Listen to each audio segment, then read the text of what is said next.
And welcome. I know it's not time to start. So for those of you that are on here, don't worry. We still have 2 minutes, but we have some giveaways that we wanted to do prior to starting our virtual gathering. So tonight we're giving away 2 books from Nicole Luna Withrow's. She spoke last month and she gifted to us 2 books to give away. And the first one is Still Being Raised. And she talked about a bunch of financial stuff last time. So I'm assuming that's what these books will be about. So Miranda, are you on here with our wheel of names?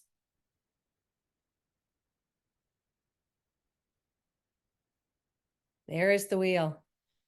Okay, here we go. Look at all those names on there. And the winner is...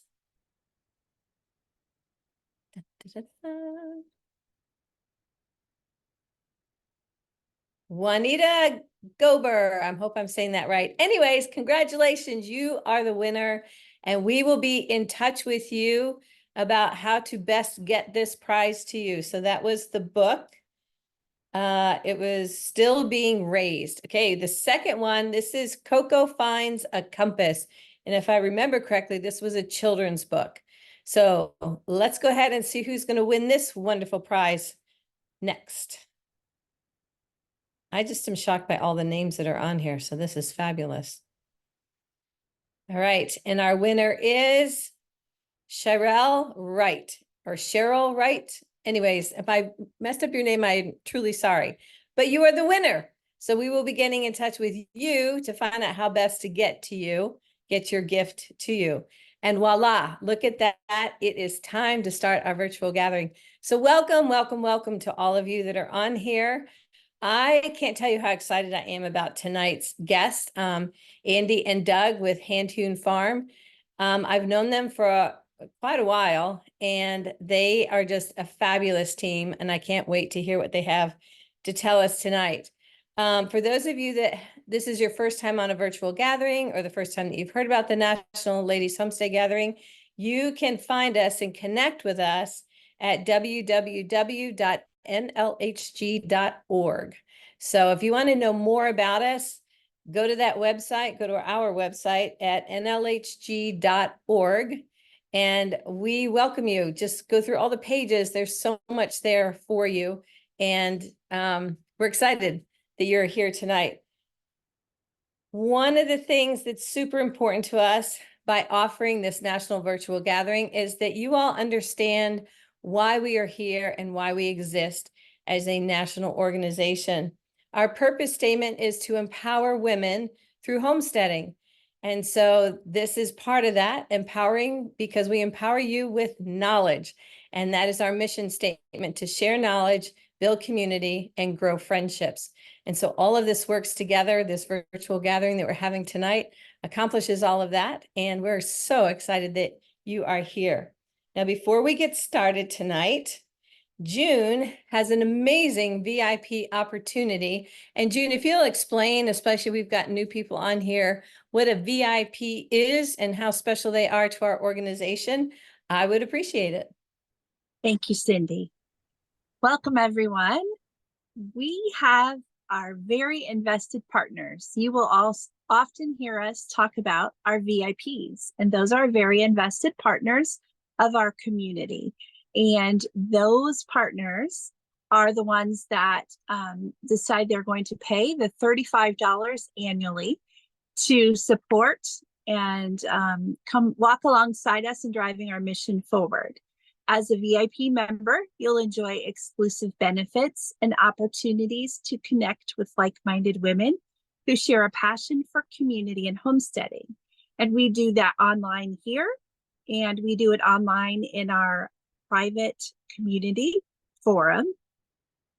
You also can visit our website and sign up to become a very invested partner. And we have a lot of special offers and discounts from partners, retail partners. And we are launching this month a very special exclusive VIP community on our national community website. And You're going to have opportunities to connect with each other and with Cindy live, as well as all sorts of extra little perks in there. But one thing I'm super excited about is Eli Camp has partnered with us to offer you the Homestead Nature Cure program. And the desire to find a holistic health practitioner is at an all-time high right now, especially women and in particular homesteaders. So she's partnering with us and she's offering our VIPs a very, very generous discount to this program. And all ladies, even if you're not a VIP, can participate. You also get a discount. It's just not quite as big as that very invested partner discount. It's a 12-month program that provides personalized health guidance to a small group of women, covering key health pillars and addressing conditions such as thyroid disorders and autoimmune issues. It features natural therapies, including herbal and nutritional medicine, homeopathy, and more. Monthly sessions include comprehensive discussions and Q&A to ensure thorough understanding and support. And like I said, it's a 12-month program. We'll meet twice a month with her. Those sessions will be recorded as well. So if you're not available for those live sessions, but this truly is a unique opportunity. And Miranda has posted the link to click and join. You just need to send an email to us at membership@nlhg.org to get your discount code. And then you can join us. You need to sign up then through her website. Thank you. I also have the Attic Girls. You ready for that? Wait, before you leave, June, why don't you give us just a couple of Attic Girls and let people again know what our Attic Girls are and how special they are to us. Thank you. Okay, so on our online community, and if you have a chapter near you in person to go to a gathering, we have a little section called Attic Girls, and it's one of my favorites because everyone gets the opportunity to share something in the last month that they've tried. Could have been a flop, could have been a really big success, but they tried something, they accomplished something, and we just want to pat you on the back and say, "Atta girl." So we have a post each month in our online community, and I'm always so inspired. I always want to try, like, I see all these pictures and everything you all are doing and just want to try so many new things. Kate shared that she picked blackberries from her yard and made jam for the first time. She loved it so much that she also made strawberry jam and is attempting a watermelon jelly. She also perfected her sandwich bread recipe. Atta girl, Kate. Diana had her best onion harvest ever. Atta girl. Constance had, she shared her elderberry processing shed got built the first week, and she's still in the process of finishing the floor coverings, walls, etc. It's still a work in progress, but the shell is completed and work is going slow as they're busy harvesting elderberries. Atta girl, Constance. Rebecca, pressure canned for the very first time. Atta girl. I know that could be a little scary or intimidating. Daphne cleared out an area for a high tunnel, put down some crushed rock, and will top with stones, which will be covered with garden cloth. And then next they get to put up that high tunnel. Atta girl, Daphne. Anna created a compost bin out of pallets and started composting. Atta girl, Annie. I'm sorry. Atta girl, Annie. Christy shared a picture of her grand champion ribbon from the county fair for her rooster, first time ever entering the fair and winning a ribbon. Atta girl, Christy. It just goes on and on. So make sure you visit our online community so you can see that and share your Atta girl as well. Great. Thank you so much for sharing that with us. This is your inspiration and motivational part of the whole National Virtual Gathering, because women are doing all kinds of stuff, and it really is something to go on and just start reading, because if you weren't sure if you were in the right place and you've just started your homesteading, you are, because all these women, we have them at all levels. And so I always say either they planted their first tomato or they overhauled the engine of their tractor, but we celebrate all. And so thank you very much, June, for giving those to us. So now is my favorite part. These two gentlemen that are going to speak to us tonight, I had the privilege of meeting. I can't even remember what year it was, but it was several years ago. A friend of mine, this is when I had my homestead in Georgia.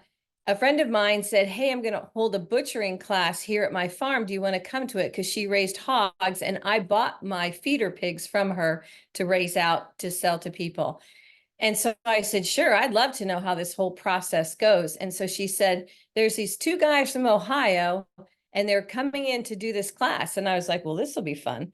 And she asked me afterwards, she said, hey, I'll give you a discount on the class if you'll keep them at your house because I don't have room for them to stay at my place. Well, a lot of my kids had left the home because they'd gone to college and, grown up and moved out. So I had plenty of space. And I said, yeah, go, I'll definitely host them here. We had the best time in the evenings just talking about all kinds of stuff. And then I found out we were the first workshop that they had done outside of Ohio. And they did a fantastic, I was kind of overwhelmed by the amount of information that they gave to us. So don't worry, because this is they get 45 minutes to an hour tonight. And we did 3 days. I believe it was 3 days worth of working from the morning until the afternoon. But the one thing that impressed me the most, and so I want to tell the story so that you'll understand their hearts about what they do, is we had a hog. Crystal had put a hog aside for us to, to butcher. And before we did anything, they made us all stop. And we each got shots. This was at 8 a.m. or something like that. Then they read to us the poem by Wendell Berry, and it was Hog Killing Day. And I just remember being so touched by the fact that here were these two men, but they wanted us to stop and honor and respect this hog that was giving its life for those of us that were going to be consuming it. And I just remember thinking this was such an honorable, almost a spiritual type thing that went on. And after they read the poem, then we all got a shot of whiskey or brandy. I can't remember which one it was. And we took a shot and, salute to the hog. And I just remember it was just so, I loved it. I loved it. But it showed the heart of these men who did this as an occupation, but they had such a respect for the animal. So these are the men who are going to talk to you tonight. So I did not go through all the, the facts and things like that, but I'm sure we'll get them about how they got together and how they got started down this journey. And, but I wanted you to know the heart of the men that we're going to share with us tonight. So Andy and Doug, thanks for being on here. Yeah, I'm going to hand it over to you. You guys ready? Sure. Sure enough. How do we Okay. sound? Can you hear us okay? Yeah, you sound great. Great. All right. Well, hello, everyone. Webinars are not our forte, but we're going to try to get through this. And I told the ladies that are hosting us tonight that if you have questions while we're talking, please ask them. We usually during our workshops, the whole workshop is like a conversation. So it's not our favorite thing to just talk at people. We like knowing what you're thinking and what your questions are. So as we get started, if you think of something, I guess just put it in the chat, and I think Cindy will relay those questions to us as they come in. In case you don't know, I am Andy, and that's Doug, and we are currently in our butcher shop here in Ohio. And this is kind of something we never thought we would get into when we killed the first pig at Doug's farm over a decade ago, well over a decade ago now. We were just trying to feed our families. Doug had grown out a few pigs, and I talked him into trying to process them there at his farm. And we had no idea what we were doing. The only thing we had was an arrogance enough to think that we could do it without actually knowing what we were doing. So if you've never done any animal processing, just try it. You'll get through it. I mean, it's probably better to start small. You know, chickens and rabbits are a great start. But anyway, we started at Doug's farm, and as we sort of got our feet wet, we realized that there was way more to a pig than we had originally realized. There was more than just pork chops and ham and bacon and sausage. We came face to face, pardon the pun, with the head of the pig, and then the liver and the kidneys, the viscera, stomach, all of this other stuff that we hadn't really put much thought into, for better or worse. And the first few years we did it, sadly, we didn't take advantage of those things. And every time we did it, we sort of kind of cringed a little bit because we didn't know what to do with the kidneys. We didn't know what to do with the liver. And we didn't have any sort of guidance from anyone around us because no one was helping us. So it was a real challenge at the beginning to figure out what to do with all of these things. We knew that cultures for millennia had butchered pigs and eaten basically the whole animal, but we didn't grow up learning those things from our families. I had liver occasionally when I was a kid, but I didn't know how to extract it from the animal or what, how to prepare it. So there wasn't, we didn't have that upbringing that taught us what to do with all of these things. So we were really walking into all of it blindly. So when we give talks like this, it's always good for us to kind of explain that we had to sort of walk in the dark for a while to even figure out most of this stuff. Thankfully, we live in a day and age where information is not hard to find. And when we started, we didn't have all the resources that we have now. And, we read somewhere that you should put kidneys in buttermilk or milk overnight. So we did that. And then we realized that 2 weeks later, we found kidneys in milk in our fridge. So there was this whole, I don't know, probably 4 or 5 years where we tried things, muddled through, and didn't really know what to do until we started focusing our efforts. Once we got the butchering stuff down, then we could really say, okay, we haven't dealt with the head of this pig. What are some options we have? And then we got really specific, asking questions about, what these other cultures did with these parts of the pig. And over some time, we built up a repertoire of things that we like to do with the head and with the blood and with the liver and all of those things. Yeah, so that's kind of where we started. Thankfully, we are in a place now where if you come to one of our workshops, we can say, oh, someone asked us a question, what do you do with this pig's spleen? We can give them a list of things to do. And we usually at our workshops serve pretty much all of the internal organs as part of our workshop meals to show people that this stuff can be good and it can be utilized and it can be delicious. That was very thorough. So far, I yeah. have a quick question for you all. Somebody asked, what books do you recommend? They butcher goats and pigs at their homestead. And she said, we're good with roast, ground, and stew chunks, but would like next steps. Yeah. The book one is a really tricky one because there's a lot of good books that don't actually, there's a lot of good books on butchery that don't talk about the cooking. And there's a lot of good books, like culinary books. And some of the recipes are really great and the ideas are really great, but then you'll run into things. I used to get really frustrated by this because I found some really great books that would address like how to prepare organs and things like that. But it would be like, well, you need 7 pig tongues and 14 pig feet and 3 livers. They'd be these really weird amounts.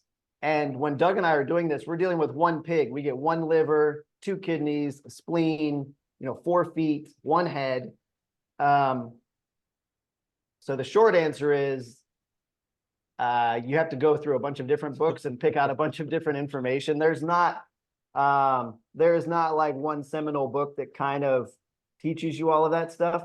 There are excellent butchering books. Yeah. Or at least ones that we would recommend. And there are excellent cookery books. but as Andy mentioned, they don't usually relate to one another. Yeah.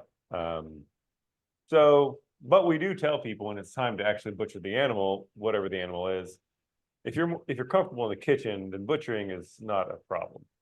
I'll let you can talk. I'm gonna go grab a couple of them. real quick. You can butcher proficiently, and feel good about what you're doing. Cut where you mean to cut. Don't have a bunch of extra lacerations and shredded meat in the process. But if you don't know how to cook it, then the butchering part is just this kind of esoteric exercise. It doesn't yield the food, which is why the animal was raised in the first place. So we encourage people to actually lean really heavy into the culinary. So instead of spending your money on a butchering book, there are plenty of decent videos on YouTube that you can watch how to butcher and muddle your way through. The cookery is far more important. Knowing what to do with each cut, what your options are, what have been done with this or these parts historically or just geographically, regionally as well if you live in the US. So yeah, the cookery part, knowing what to do with the parts matter far more than how you actually break it down. Yeah. I grabbed a couple books, and this is in no way a thorough bibliography of the books that we use. I just grabbed a few of them. There's a guy named Adam Danforth, who's really great. He wrote 2 butchering books. This one is just about beef. He's got another one that we loaned out to a friend that we've never gotten back, that has chicken, rabbits, basically waterfowl, pigs, goats, sheep. For technical information about the butchering, these are both really good. Again, that's Adam Danforth. So those are good on butchering, but it doesn't really go into the next step. Like, okay, here's the liver, you take out the liver, but there's nothing about what you do with that. And then this one is just, I have a funny anecdote about this book. It's called Charcuteria. It is all Spanish style preparations with pork. It's by a guy named Jeffrey Weiss. Spanish as in from Spain. It's all written in English, but it's the culinary history and use of the pig in Spain. The really good thing about this one is how he deals with cured meat, especially the Spanish style cured meat, but also blood. The Spanish, when they deal with a pig, they try to use all the blood from the pig. The funny anecdote, it's not directly related to this, but I was curious a while ago, and I used ChatGPT and I asked it to give me a couple options for using pig blood in some recipes, and it wouldn't do it at first. It kept advising me to not use pig blood to cook with, and it gave me all of these like weird disclaimers about handling it. And so I had to be very specific about how I was asking the question before it would even tell me anything about pig blood, which is just a really funny thing to me. Anyway, the blood recipes in this are really good if you're into that sort of thing. Wait, what's the punchline? Did it ultimately give you recipes? It did, but they weren't very good. Okay. Yeah, it wasn't. That book was far better than ChatGPT. I don't think ChatGPT deals with a lot of pork blood, so it's not completely sentient yet, I don't think. And then there's this really great French cookery dealing almost exclusively with the pig, but written by an English woman named Jane Grigson. This book goes under a bunch of different names, but this one is Charcuterie and French Pork Cookery, but it has a lot of uses of the different types of fats, the different organs. You have to be prepared to expand your understanding of food. Yeah, but it's really great. And it's actually a fun read too. She's got some fun little stories about being in France that are kind of fun. And then when you start talking about most animals like chickens, rabbits, geese, pigs, they all have liver, and the liver is delicious, and people usually think of pate. This is a pretty decent book about pate and confits and rillettes by Brian Polson and what's the other guy's name? Michael Ruhlman. Michael Ruhlman, that's right. So that one's decent. Again, these are not all the ones we use. And then this one that's been chewed on a little bit is called the Whole Beast. It's by Fergus Henderson, who runs or used to run St. John's Restaurant. A lot of really weird, sort of esoteric, Shock value recipes. yeah, this is the one that's a little bit weird because you need like 10 pig tongues to make one of the recipes, which if you're living on a homestead, you don't usually run across 10 pig tongues at a time, or do you want to butcher 10 pigs at a time? So that one conceptually is cool, but practically is usually not something you're going to get into too much. What do we need to go into next? I don't know. Are there any more questions? Yeah, hold on just a second. Yeah. Oh, just great answer. Thanks. Oh, So Okay. no question, just a big thank you. There are plenty Yeah. of others. We have a whole bunch of books back there, and you could go through them one by one and pick out certain things, but those are just some of the ones that struck me when I walked back to our bookshelf. To go back to how we got started, this is the one thing that a lot of people have that for whatever reason Doug and I did not have much of, and that was fear of getting started. For some reason, we didn't, I guess we weren't scared of it. For whatever reason, we just decided to do it. And I think what helped that situation was that there were two of us, and we actually had other friends that were there with us. If you are working on your homestead by yourself and you plan on killing a pig, we cannot recommend enough not doing it by yourself. Because if you start doing any of this stuff by yourself, you're going to get exhausted. You're going to get stressed. And when you get into those situations, you're not going to care what you do with the liver or the kidneys or the spleen. You're just going to throw them away or feed them to your dogs, which isn't the worst thing. But you're not going to have space in the day or in your head to deal with that stuff. So we tell people, even if you have someone there just talking to you while you're working, it is far better than doing this sort of work by yourself. It also helps if you're not comfortable in the kitchen or you don't like cooking, find someone that likes to cook. And chefs, especially in their downtime, love doing stuff like this. It kind of gives them street cred if they can get their hands dirty killing chickens or rabbits or pigs. So find help in whatever way you can, even if it's just people picking things up and moving stuff for you. Get people there to help you. And when you have the people there to help you, then you'll be able to take advantage of these organs. And we're talking about utilizing the whole animal, and I'm focusing on the head and the feet and the organs because that is usually what is thrown out. You're not going to throw out a whole pork loin. That's going to get taken care of at some point. But if you have more people there, the best thing to do with the organs is use those organs to feed the people that are helping you. We, for a long time when we were doing workshops with people, in fact, the workshop that Cindy was talking about, we probably didn't do much with the organs at that point because we hadn't figured out how to work the organs into the workshop. And now when we do it, it's just part of day one. We save the blood from the pig. And by that afternoon, we're making blood sausage that they then eat the next day so that people get to see the whole process. And then we're actually using that blood to help feed the people that are at the workshop.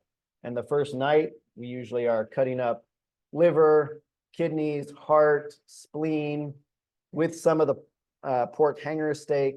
And we usually make a dish with that. And there's a couple reasons for that. One is it's all highly perishable. Blood is highly perishable. Organ meat is highly perishable. Also, conversely, they are all very nutrient dense. Lots of vitamins and lots of minerals in the organ meat and the blood. And if you put it in the fridge for days or freeze it, it's going to lose its nutritional benefits and value.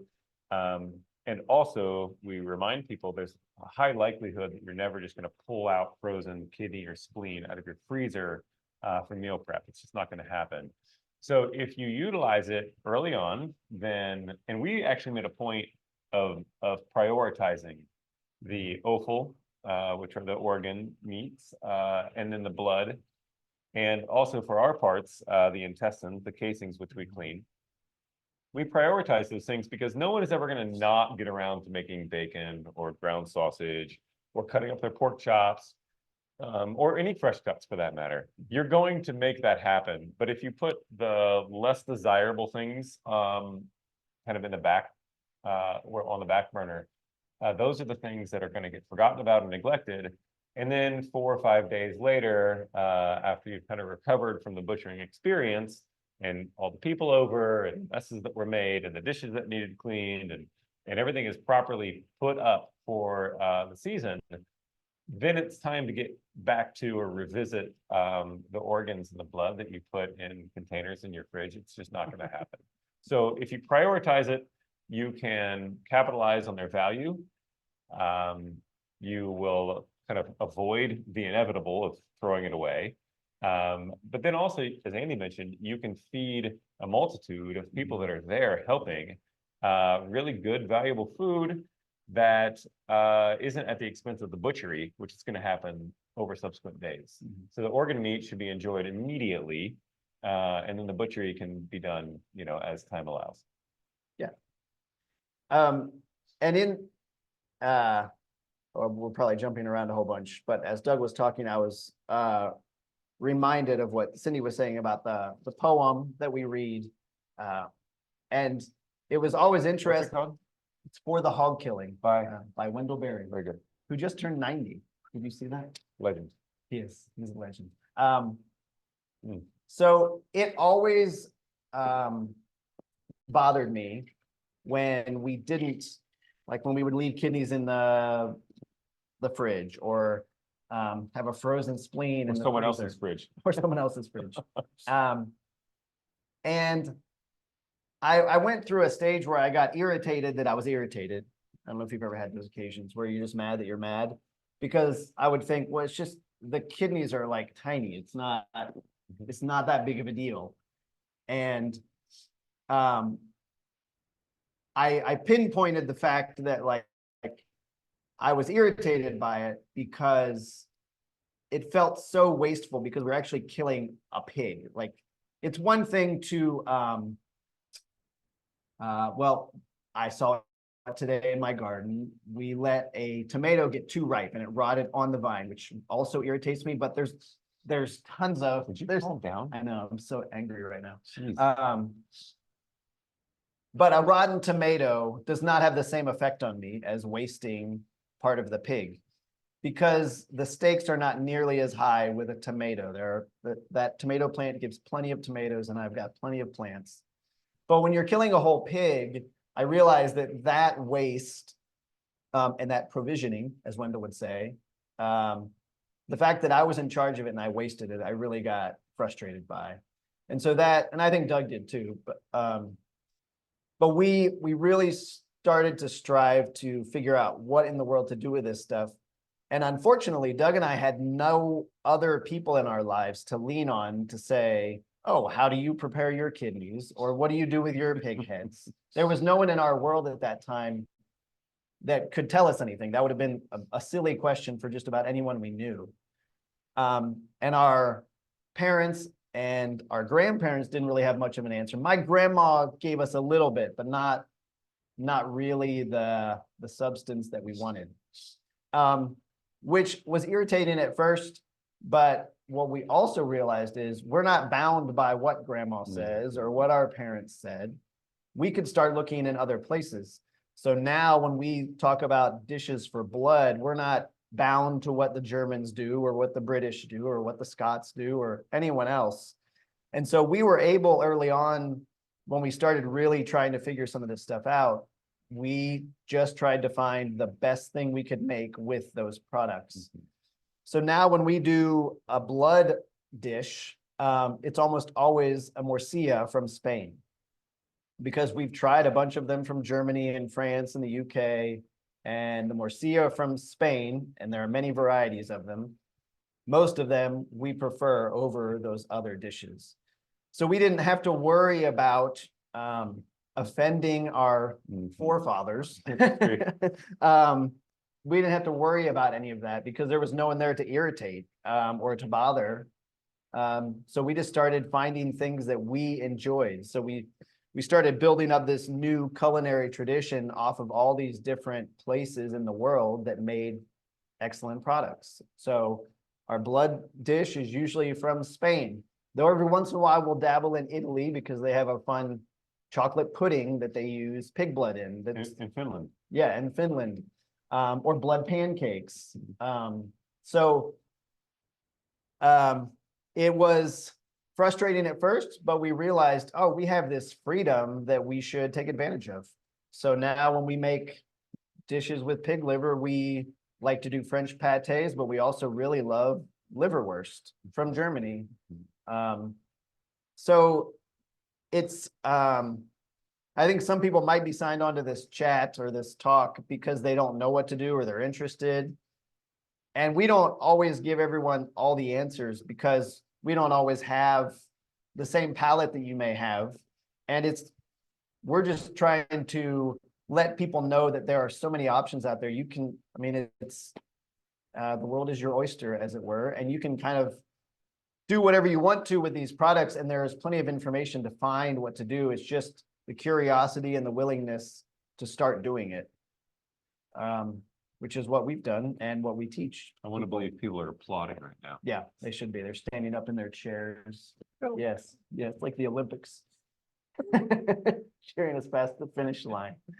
Well, okay, so with that part of the discussion, you have brought up some more questions. Good. How would a person or how would one make blood and bone meal? Oh, for like the garden. Plants. Yeah, for your plants. I don't know exactly. Have you ever done Okay. bone meal? I think I did early on. I'm assuming the bone meal you would have to process to a point where you could crush it and pulverize it. Pulverized. The blood, you would probably just dehydrate and powder Mhm. and do it that way. So it'd just be a matter of, I'd probably boil it for a while and then dehydrate. We usually eat all of those Interesting. products, so we usually make Yeah. stock, and then we compost the bones usually. So in our world, the bone meal gets broken down in a In the much stock pot. longer time in the compost after it's been in the stock pot.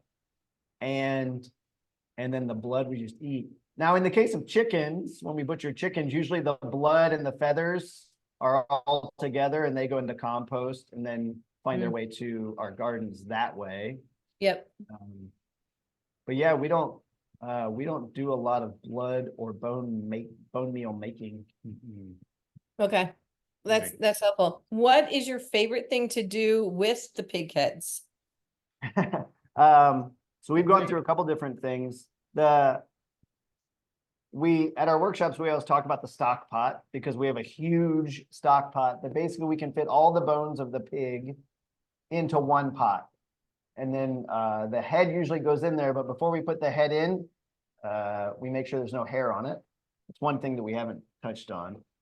When we deal with pigs, we always scald and scrape them to allow us to utilize the pig's skin. Most people, when they process pigs, they just take the skin off and throw it away, which if you've ever weighed that amount of pig skin, you're throwing away a lot of what can be really delicious food and fat. And if it's skinned, you're also going to throw the feet away, the tail and the head. Yeah. Because you're not going to be able to skin those things. So Yeah. It becomes waste. Do you make pork rinds with the skin? Yes, Yeah, we do. Yeah. That is one of that's the one of things. the things we do. Yeah. Okay. Yeah, so I'm going to backtrack a little bit to the head. It's scalded and scraped, so we make sure all of the hair is off of the face. We cut out the ear canals because it's kind of waxy and something we don't want in our food. So we do throw away the ear canals. We don't use that. But then we saw the pig head in half. And part of that is for educational purposes, so people can see where we've shot the pig to make sure that when people are going to go home and do it for themselves, they know where the brain cavity is, what angle to shoot and all of that stuff. And then also so we can clean out any blood clots, the sinuses, the mouth, we can clean all that out. Lead. And the lead, because we don't want lead in our stock pot. And then we cut off the jowls of the pig, the fatty outer layer of the face on each side. And we turn that usually into jowl bacon or guanciale, which is basically just Italian jowl bacon. So those are taken off, the head split in half. We usually cut the ears off when we're cleaning out the ear. And then we put the head and the ears in the stock pot with all the other bones and any extra bits of skin or tissue that would have a lot of collagen in it. We put all that in the stock pot with our mirepoix, you know, the carrots, onions, celery, sometimes garlic. And we usually simmer that for 3 to 4 hours, depending on the pig. And at that point, we like to stop there. I know that there are a lot of bone broth people that say to go 12 hours, 24 hours, 48 hours. We stop at 3 hours usually, because at that point, the meat of the head and the bones will pull away from the bone, but it won't become mush. If you're going to cook that for 12 hours, that meat becomes just like a gross meat pudding at that point. Any of the meat. So if Yeah. you throw, you know, the spine, which had meat on it, or the trotters, which have meat on them, any meat that's in that 190, 195 degree water for more than 3 hours is going to get tacky. Yeah. And we want to use that stock, but we also want to use that meat. So continue. So yeah, early on, we usually, after 3 hours, we'd pick all the bones. I don't know if we did this when we were with Cindy or not, but we would take that meat and season it. And then we would take the stock and reduce the stock until that stock was so far reduced that it would basically set up like a jello, like a solid jello. And we would pour that over the meat in like a pan, let it set up, and that is called head cheese. We did that for a lot of years and it's really delicious, but we decided to move on to other things because sometimes we get bored. It wasn't because it was bad, but we wanted to try something different. And we moved on to something called geta. I don't know if any of you ladies are from the Cincinnati area, from Ohio, but around Cincinnati, there is a pork dish called geta, which traditionally was scrap meat, sometimes organs, but usually scrap meat and pig skin that's cooked just like I was saying. But then that meat is added back to the broth and it is slowly cooked until it comes up to a boil. And then you add in your spices and things, salt, and then you add in steel cut oats until the oats are cooked through. And then you basically put that in loaf pans and let it set up overnight. And the skin and the stock will help it set up into a solid mass along with the oats. And then you slice it and fry it and have it for breakfast with an egg or syrup or whatever you like. It's delicious. Makes it's a lot too. It's a peppery, well, in our version is a peppery breakfast sausage, essentially, with every part of it is a waste byproduct of the butchering process. And you can make, I don't know, 15 pounds of geta. Easy, yeah. Is that the same as scrapple?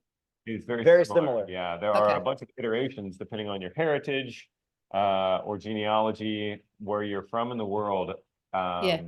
Butchering the pig's head takes an extraordinary amount of time and skill because, as you can imagine, the contours of the skull, but putting it in hot water breaks it down and the water does the work for you. But then you have stock and you have cooked pork. So many cultures, most cultures have a use for that meat that was on that head or trotter or whatever else went in the stock pot. Well, we were Scrapple yeah. is one of them.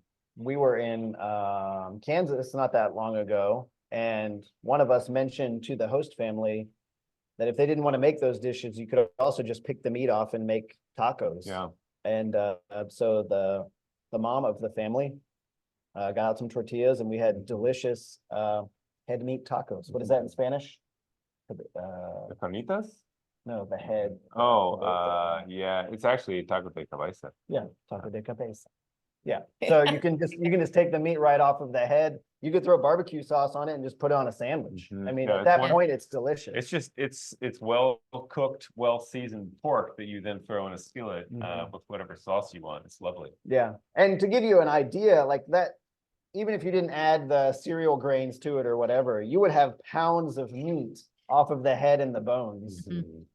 If you've ever picked a chicken, you know, after you've cooked it or after it's been in the stock pot, you can get a handful of meat sometimes, but off of a whole pig, you know, you get a bowl full of meat. Mm-hmm. So we highly recommend using the bones at least to that extent to get the meat off. But the cool thing in that case is you get the meat and the stock.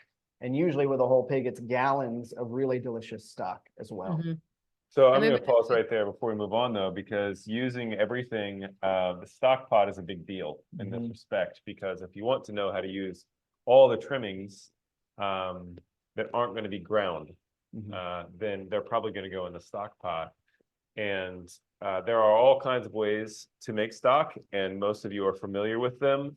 I will just say, though, that in our experience, we don't ever boil our stock, especially when there's a pig head in it, if there's pig trotters in it, tail in it. Even though we do a very thorough job to make sure that that is clean and identifiable as food, if you boil the contents of that pot, they're just going to roll back in to that water, making a cloudy stock with whatever impurities that were present just baked into the stock. Instead, we bring it up to about 190 to 195. And then we kill the heat, just turn it all the way down to simmer or off, depending on the circumstances. And you'll see that froth, that raft on the top of your stock as all the impurities and blood or any other acids were in the stock pot. They collect on the top in the form of this froth, and you just skim that diligently for a few minutes. Yeah, you get a lot of it pretty quickly. The initial kind of like raft is substantial. You skim that all off with a strainer, and then after that, just keep it on simmer and just don't let it boil. Occasionally, you'll see another raft form. Just skim that off, and by the time you're done, you should have really, really nice clean stock. If you don't want to use any of the meat that's on the bones, because that's just too much work at that point, the bones have been cooked. You can feed that to the animals, the dog or the cat, or the chickens, or you just keep that stock pot on because you don't really have a use for that meat if you don't feel like you're up for the task. Conversely, if the head cheese or the scrapple or the geta are what you're after, and that's the case for a lot of folks, they will raise the pig for scrapple. Whole hog scrapple. That's right. That's the thing. If that's the case, then the stock is an incidental to you. You care about the meat. For our purposes, we try to teach people how to use both things: isolating the stock, creating the geta, and the bones, which have already been used, now go in the compost pile. Perfect. Okay, we actually have a lot of women that are in the Ohio area, and they wanted to know, where are you based? And do you have like a storefront, or do you just do workshops? We just do workshops and talks and things like this. But we're based in Fresno, Ohio, which you probably don't know where that is, but we're kind of between Coshocton and New Philadelphia. Most people in Ohio would probably know those two places. Ohio's Amish country. Yep, we live in amongst many Amish, large Amish population. But no, Doug and I, when we first started this farm, we did sell pork by the cut at farmers markets and things like that. Prior to COVID happening, we actually decided to stop doing that and focus on workshops and things like this. And then when COVID happened, our business kind of skyrocketed. And basically from October to May, we're busy teaching. So we teach some of the classes here at our farm in this shop that you see here. But we also travel to other farms. So in the fall, we're going to be going to like the Homesteaders of America conference. Will be in Pennsylvania, Virginia, West Virginia. You know, we're doing a workshop in Ohio, but not at our farm. And at our farm. And at our farm. And then we're also going to do a beef workshop at our farm in December. And then we're doing like a very deluxe charcuterie class in North Carolina at a very nice farm.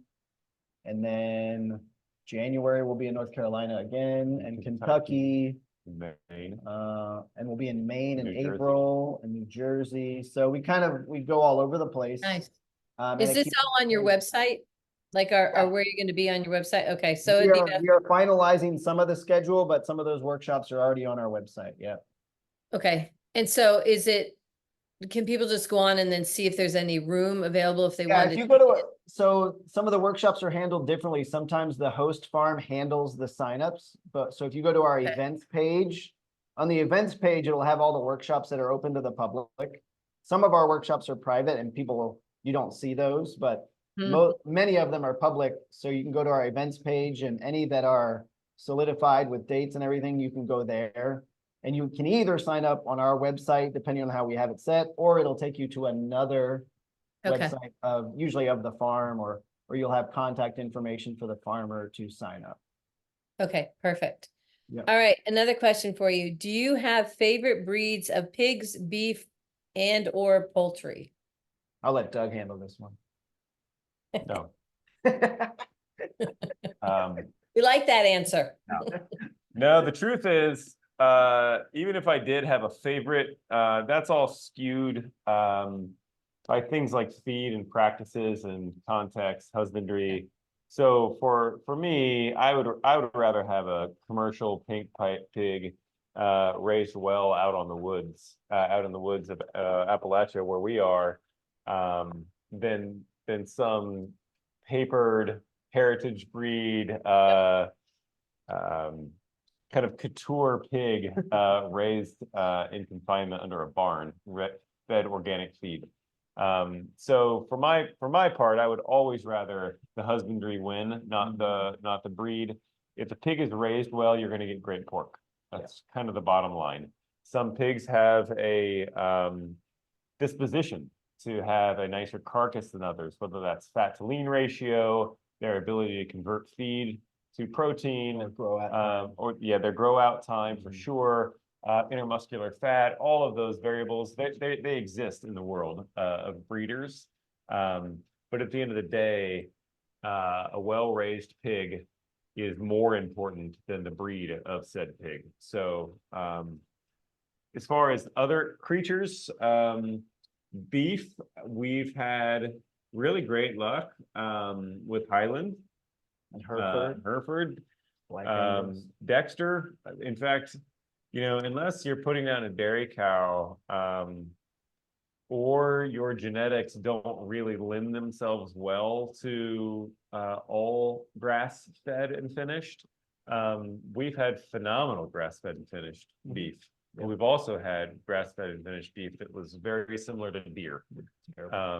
And so if your genetics lend themselves well to that, then again, I don't have a preference. Yeah, we've raised Cornish cross as well as Freedom Rangers and everything in between as far as poultry is concerned. same thing, if they're raised well. And Yeah. if you know what the outcome is going to be, I think the first time I cut into a chicken that was not, like when butchering, there was not a Cornish cross. I think it was probably a rooster or something like that. It is not what most people think You have to chew that it should look like. It's very bony and there's not a lot of meat on the bone. Mhm. But it can still be delicious. Right. But a lot of that just depends on your expectation, Mhm. what you're expecting. And you do run into that with pigs from time to time. If it was fed too quickly or somehow put on too much fat, sometimes when you cut into it, the pork chop doesn't look exactly like what you think it should look like. That doesn't mean it's bad. It just means it's not maybe to what your expectation is. So if you're really concerned about it, find someone that raises pigs and see what their pork looks like. There's a wide range in pig breeds that I didn't realize until we started doing this and going to all these different farms and seeing all of these different pigs. But they all taste great. I've never had a pig that tasted bad. Yeah, and to summarize our answer collectively, we're big fans of heritage breed pigs. Yeah, and sure. we are not, we have no allegiance or fealty to a single breed. In fact, crossbred heritage breed pigs are also phenomenal. So oftentimes people will take a smaller breed that has excellent meat and breed that to a larger breed that may have weaker traits with parity, the number in their litter or things like that. So they'll crossbreed to other pigs with traits that they want. And almost never are we dissatisfied with a pig. I will say, though, for a lot of folks that are in the homesteading community in particular, there is a allure to some of the smaller breed lard pigs, Kunis and American Guineas, to name two. So there are more than those two, but those are the two hot button ones. You won't hear Andy and I talk trash about those pigs. However, we have been present more than a couple occasions where the farmer finally was able to cut into this pig that took them 18 months or 24 months. And they were just devastated by the lack of pork in relation to the amount of fat. And if you make soap, if you have a use for that fat, then that's fantastic. We're not going to discourage anybody or discourage anybody from raising that breed. But as Andy mentioned, expectation is the name of the game there. You're going to have exceptional pork, but it's going to be a third or a fourth less than you would get for that same amount of time on another breed. So, Right. I really appreciate your answer about the husbandry, because everybody's going to have a preference on their breed. sure, But the husbandry, I matters. think is really important, really important. All right, let me see. One more question. Do you use the brain as well? Good question. Yeah. Well, as it turns out, not to be too graphic or Pulp Fiction, but I usually send a lead slug through it. And that renders the rest of the brain unusable. And so if I used a 22, we use a 410 shotgun. And if you're not familiar, a 410 shotgun, it's like the tip of my pinky. It's not a big round at all, but it is bigger than a 22. And if I hit the brain of a pig, which is only about the size of a walnut, chances are I've kind of made a mess with that. If I did use the brains, and we have on more than a couple occasions, we would recommend to someone, if they're like on the fence about it, scrambled eggs and brain. Easily the best use. The brains act as like a creamy thickener to the scrambled eggs.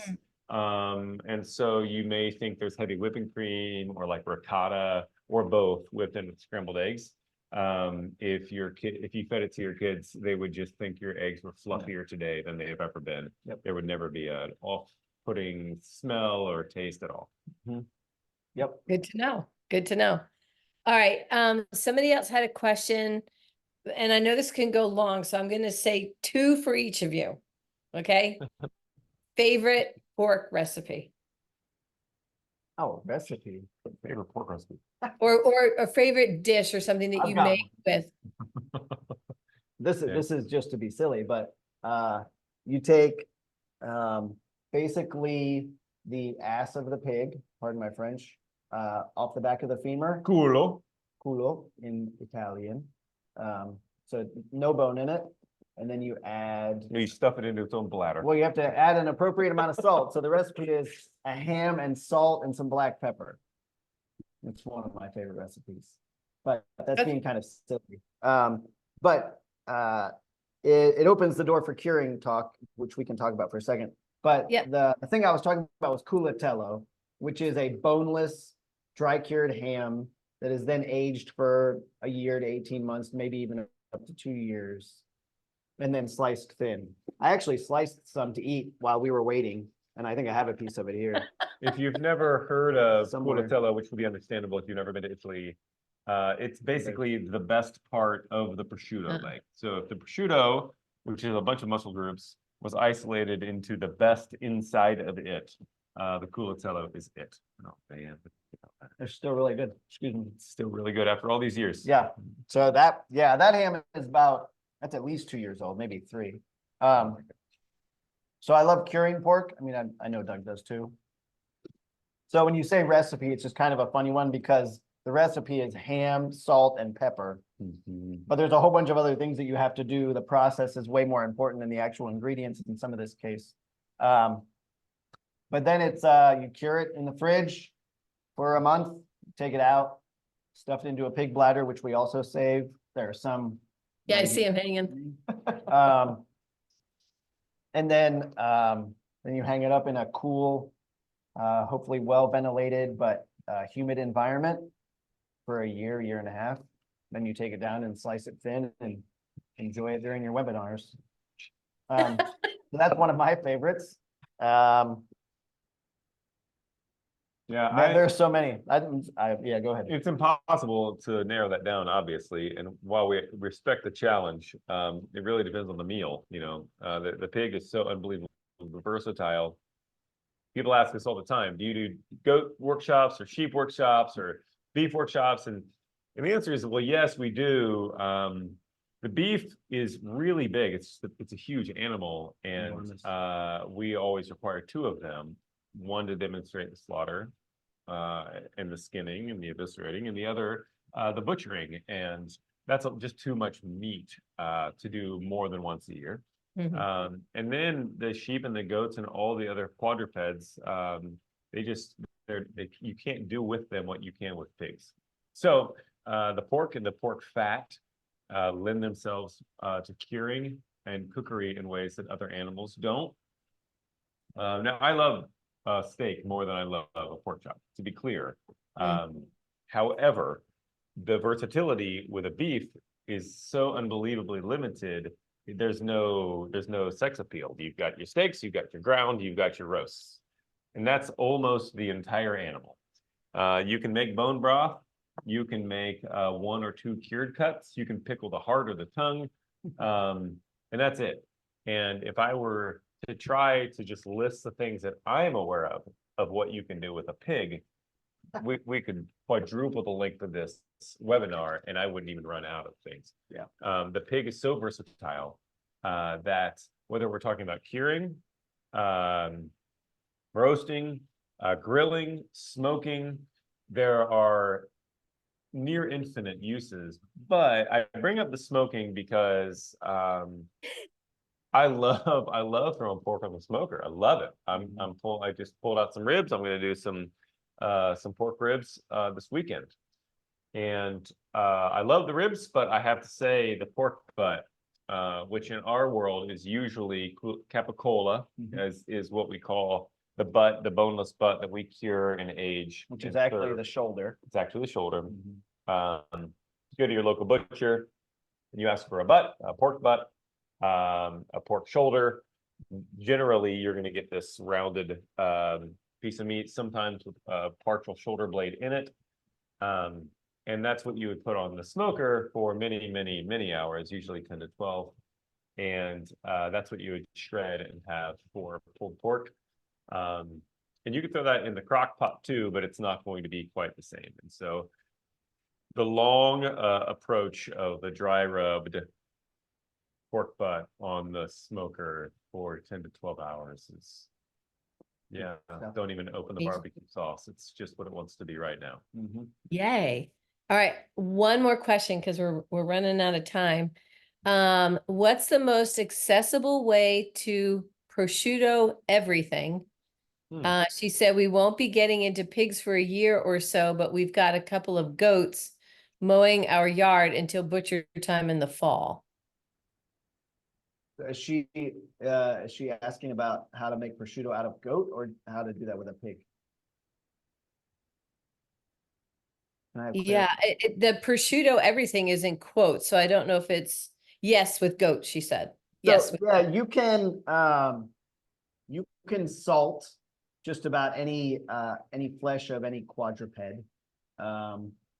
with extremely varied results. The reason that prosciutto is famous and delicious is because it comes from a pig.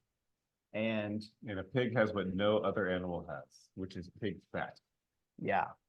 So you can, I mean, the short answer is you can salt a goat leg and cure it like you do a prosciutto. You can do it. It's a little bit trickier because you don't have the fat as that sort of insulating layer for the drying process. And you don't have the skin on it. And you don't have the pork fat, which also makes a difference. You can do that. It does not end up tasting like prosciutto. That doesn't mean it's bad, but it's not prosciutto. Expectations. It's all about expectations. You can preserve it with salt. If you were gonna do that, short answer is, you weigh the meat in grams, even though we're in the US, use the metric system in this case. Weigh it in grams and figure out what 2.5% to 3% of that weight is. And then you make sure that that amount of salt, so 2.5% to 3%, gets on that leg or that piece of flesh. The easiest way to do that, if you have the capability, is to put that meat into a vacuum bag, cover it with salt, make sure all the salt gets in contact with it, and then put it in a fridge. It's got to be below 40 degrees, and take it out after a month and hang it up in a cool, somewhat humid place for a while. In the goat leg, I would hang it for probably at least 6 to 9 months. But it's best The if short your answer. goat has teats and a curly tail and Looks and sounds like a pig. snorts a lot. You guys are great. Well, I'm going to stop here because I know the more you guys keep talking, the more questions are going to come up. But I cannot thank you both enough. It has been amazing to just to see how far you've come since I had the first class with you all. And thank you so much for not being afraid and for pushing through and learning all this stuff. And our ladies, if you're at the fairs or the conferences where they're going to be and all of that, please stop by and say hi to them. And if you're in the Ohio area, definitely check them out. As you can see, there's way more information about all this preservation and how to work a hog, especially that we can't even get into tonight. So your workshops are phenomenal. And I say that for the first one that you did outside of Ohio. So Yeah. I can't even imagine how great they are now. So yeah. Are you guys going to be at the Common Ground Fair in Maine? No, but we have a friend that lives in Maine that's been trying to get us in contact with them. Okay. Okay. But no, All right. when it- Stay tuned. yeah. It's in September is that one. So, okay. Thank you again. So appreciate you both. Thank Thank you you. for coming on with us tonight. You guys have a good night. Thank you. Okay. Gosh, I just love listening to these two, and they're super fun to actually visit when you're at the homestead conferences. One of the things that I wanted to let our women know, those of you who've been coming to our virtual gatherings have known Julie. Julie does what I'm doing tonight and has done a phenomenal job. But as we always say, family comes first. And so she's had some stuff come up and family comes first. And so she's had to step down from doing our virtual gatherings. And so until we have another person who steps into this place, we are a volunteer organization. And so if anybody who's listening is interested in helping us out with the virtual gatherings, we will not be doing another virtual gathering for September, October, or November. And so we just wanted to let you all know that. So thank you so much for being on here this evening. A huge thank you to Andy and Doug for being on here tonight. And we wish you the best. And we hope you have a fantastic rest of your summer. So thank you for being on here this evening with us for the virtual gathering.